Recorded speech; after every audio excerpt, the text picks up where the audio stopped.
Hello everyone. Let's make plants our friends. Can we give it a try? I thought of taking care of one plant in my house. You can do the same or in your neighborhood. Moving forward, in lesson 10, I spoke about the key concepts of photosynthesis. Let's do a quick review before I talk about the various steps in photosynthesis. Photosynthesis converts light energy from sunlight into chemical energy to form glucose. Reactions are light dependent and light independent.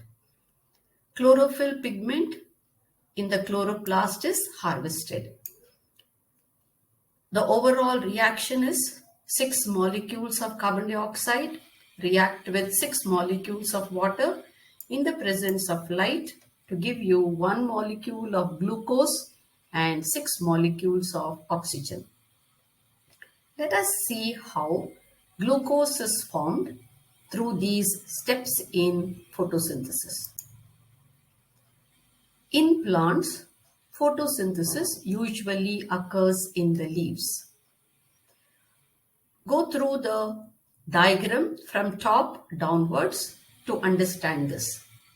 Plants get the raw materials from one convenient location.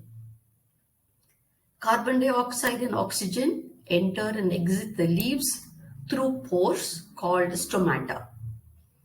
Water is transported to the leaves from the roots through a vascular system.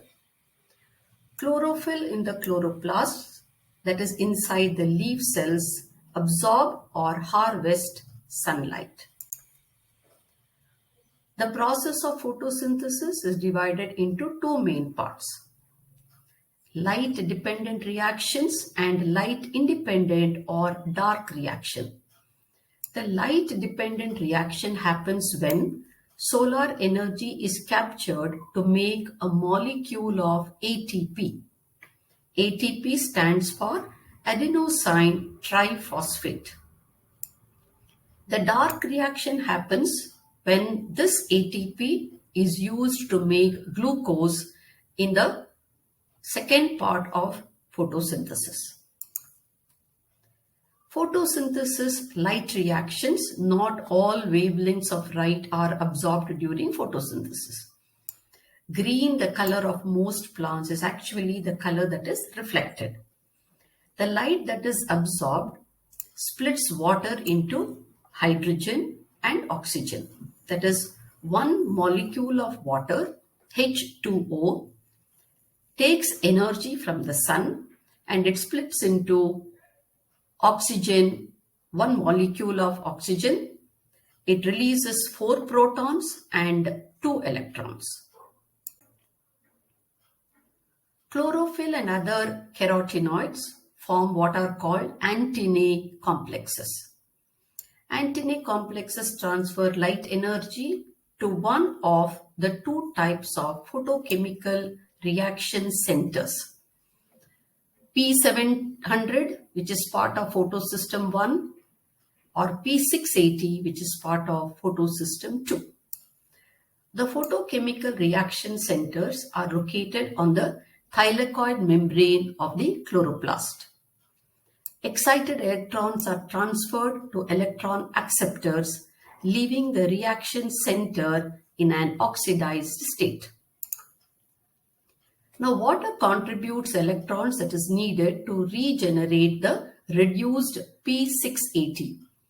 The reduction of each molecule of NADP plus to NADPH uses 2 electrons and requires 4 photons. 2 molecules of ATP are formed. Now, the excited electrons from photosystem I can use electron transport chain to reduce oxidized P700. This actually sets up a proton gradient which can generate ATP. The end result of this looping electron flow is called cyclic phosphorylation, which results in the generation of ATP and P700. Units of sunlight called photons strike a molecule of chlorophyll in photosystem II of the thylakoid membrane. The light energy is absorbed by two electrons in the chlorophyll molecule, giving them enough energy to leave the molecule. What they do is they pass along a series of molecules and form NADPH, which is an enzyme, and high energy ATP molecule. If you look at this diagram, you will be able to understand the steps over here. So to summarize the light reaction, light energy from sun helps to excite electrons that form ATP and NADPH molecules. So I'm going to talk about the dark reaction in the next lesson. Thank you for your time and thank you for watching.